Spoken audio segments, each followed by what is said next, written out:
When I'm talking to my students about communicating with people with disabilities, you say you're not disabled, and that's fine, but I would like to talk to you a little bit about, like I explained before we began taping, I have a friend who said that she doesn't like anybody to lean on her chair. It really bothers her. It's her space, and she really gets bothered by that. I'd like for you to talk to me and educate me and the listeners a little bit about the overall aspects of disability, especially in terms of communication, what you like to see happen, what you don't like to see happen, what you don't like for people to say. I know already that you don't want anybody to treat you with kid gloves because you said, hey, get these prosthetics off of here. I don't want them, and I'm going to wrestle. I'm going to jump 3 stories down, and I don't care if I hit too hard or whatever. So, talk to me about that. Well, in my opinion, I think when you greet someone that you find may or have a disability or have disabilities, or just somebody that's different, my opinion, I think, is if you are the type of person that always shakes everybody's hand, then you should offer your hand as a handshake or as a gesture. And that person, if they cannot shake your hand, they'll walk you through the rest of that process. What will they do? Because that was one of the things I thought of today when I approached you. I thought, gee, I don't know if I should offer my hand to shake his hand or not. I always do everybody else. Well, we'll do it as an example. Go ahead and shake.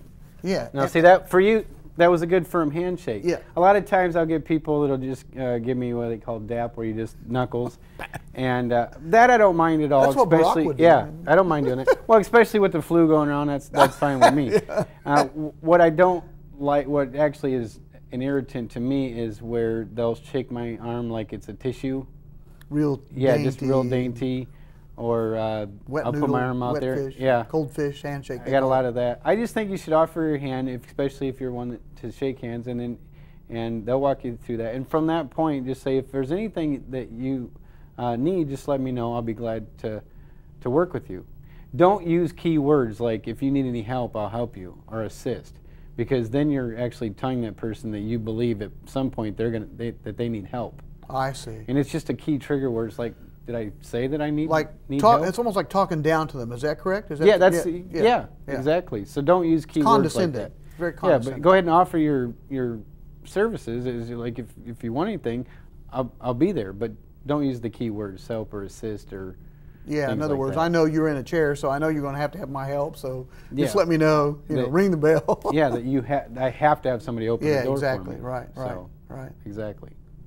That's amazing. I noticed that when they brought you your water, while you just really, you just took charge of that, and I assumed, well, I mean, he's had that done before, so he can manage. I have drank water before. Yeah, yes. He's had the water, so he's done it before. Right on. What else do you know, like when you're talking with people, what are some of the other things that you would suggest to a student? Say, look, here's some things to think about. Some things to think about as far as communication. Does it bother you? You said earlier something that bothered you about the chair. I'd like for you to talk a little bit about that. It doesn't bother you when somebody leans on it, right? Most time when they lean on it, I don't mind. When I use my chair as a coat rack. Coat rack, that's what you said. That's irritating. People actually came by and put... Well, it's usually people that know me. Oh, I see. But once my wife puts her coat on my chair, then I turn on, there's like 10 coats on my chair. The other irritating part is where if my wheelchair's parked next to somebody, they'll put their foot on it, and then they'll shake their foot. Start tapping it? Well, you know how you tap your foot? I'm tapping my foot, by the way. I don't know if you got that. And they'll just put their foot on there and then go like that, and then my chair's going. So that's kind of irritating. Other than that, people will try to drive it. Try to push you somewhere? Yeah. If they try to drive it, and people have no idea how fast and strong, because I've got everything turned up on it. It's souped up. Yeah, it's souped up. So I've had people think it's cute to hit the joystick, and then what will happen is they'll hit it, it'll take off, run somebody else over, and then everybody's looking at me like I'm the jerk that just ran over the guy in front of me, and it wasn't me. It wasn't taking the liberty to do that. That's incredible. Well, it's usually somebody that knows me even a little bit. Oh, I see. I'm not saying a stranger toddlers will run up and grab the chair. I was thinking probably that may be a problem. That I have to turn it off really fast because that makes me nervous, because they actually usually pull it towards them and run themselves over. Yeah. And then I really look bad for running over a toddler. Bad public relations. It's a bad PR move. Bad PR move on your part. What about going through airports and things like that? Do you have any struggles as you go through airports, or are people pretty sensitive and pretty capable in communication with you? I think the airports are handling it fairly well. I always get patted down. Really? Every time. Every time. And actually, I think that's a good thing. Because if I was the bad guy, if I was a very intelligent bad guy, I would use a wheelchair to smuggle stuff. Yeah. Because that's the one thing that can slip through the system fairly easy.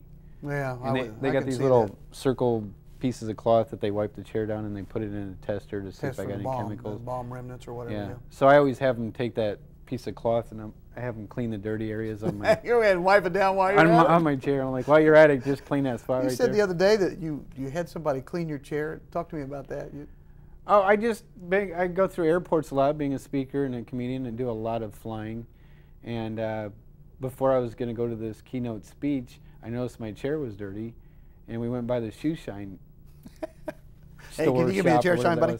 So I asked them, and they're like, well, yeah, I don't see why we can't do that. So I paid for a shoe shine and got a wheelchair cleaned. Oh my gosh, that's incredible. Did people stop and wonder what was going on, or did they just kind of pass by? No, I didn't notice anybody stopping or noticing that. Now, you're the kind of guy that likes to have a nice laugh, so talk to me about some of the subtle, practical jokes you pulled on people. I can just imagine you stopping and falling out of your chair in the middle of an airport. Or no. I can imagine you doing something like that. Laying on the floor. Yeah, that's exactly what I was thinking. No, that would be mean to people if I did that. Yeah, sure. Well, one thing with the speeches, I've just noticed that I believe humor has a lot of power. Yeah. And it's okay to poke fun at your situation. I also point out in the speeches that you don't want to use negative behavior to draw attention to yourself. I see. And so it's okay to make fun of your situation, but there is a fine line between making fun of yourself just to get people to pay attention to you or just having humor.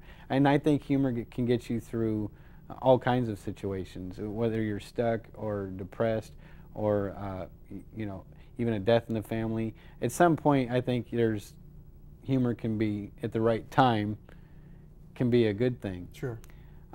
Funny story that I can think of, there was a kid that, that age where mom has to hold him by the hand the whole time? Right. Or if she lets go, that kid's gone? Right. It's that age. I don't know about that age, but that kid has radar and can spot a person with a disability, or especially a guy with arms and legs, from clear on the other side of the building. And I was at a mall one time driving my chair around, and this kid's like, Mom, look, that guy over there doesn't have any arms, no elbows, look, no legs either. Mom, look. Oh, well, Mom's all embarrassed. Sure. She's got that kid by the hand. She's like, shut up, kid. Jerks his arm right out of the socket. I look up, his little feet are dangling in the wind behind her. So you know me, I got to say something. So I go flying up there, and I get to thinking on the way there, you know what, I'm not going to say anything to Mom. So I pulled all the way up there, and I leaned over, and I looked that kid right square in the eye. And I said, my mom used to pull my arms like that, too. I guarantee Mom won't handle that situation the same again. Oh, my gosh. You're so bad. I can't help it. That was good. That was good. Good teaching moment. But I think avoiding the situation doesn't help. Yeah. It's avoiding the elephant in the room. I don't have arms and legs, so let's talk about it for a second and move on. Yeah, exactly. So I don't have a problem with that. People must be timid, however, thinking about how to ask you about that. I mean, they must express some timidity, surely. There's a lot of people that are, and I'm the unknown. Some people are actually afraid to approach me, to bring it up. And that's just part of my job, is getting people over that little. It's just a little hurdle too. I think once you're over that, I'm just Brett. And it's very refreshing, Brett, to talk to you, and I really appreciate you being on the show today. Time's gone so fast, and I wish we had another hour and a half to talk to you and probe all these ideas. But thank you so much for being here today, and thanks for being a part of our program.